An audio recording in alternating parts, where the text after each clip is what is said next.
মানুষের জানা উচিত এই দেশে গণশত্রু কারা। ওরা খায় যায় এই পারে, বাজনা বাজায় ওই পারের। এরা জাতির শত্রু, এরা রাষ্ট্রদ্রোহী, দেশদ্রোহী। এদেরকেও সরকারকে অনুরোধ করছি, এদেরকেও আইনের আওতায় আনতে হবে। আর জুলাইকে খেলনা মনে করবেন না। এক রাজাকার বলে পুরা সাম্রাজ্য চলে গেছে হাসিনার, জীবনেও আর ফিরে আসবে না। আবার ফার্মের মুরগি বলা সাহস পান থেকে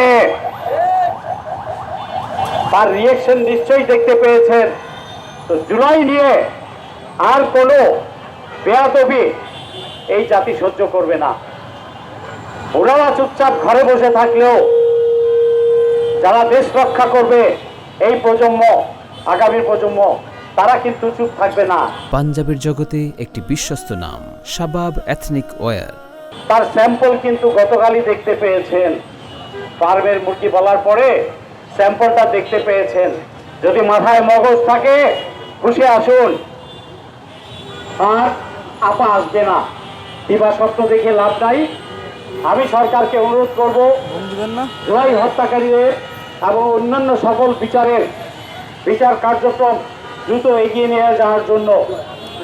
আর দেশের ভিতরে যার যার অবস্থান থেকে যত দেশদ্রোহী আছে, ভারতের দালাল আছে, সেবাদাসী আছে, জুলাই হত্যাকারী ও হত্যাকারীদের কৌশল যেখানেই লুকিয়ে আছে, এখনো আইনের আওতায় আনেননি, তাদেরকে আপনারা পাহারা দিন।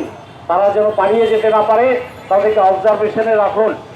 সময় মতো তাদেরকে আইনের হাতে তুলে দিতে হবে।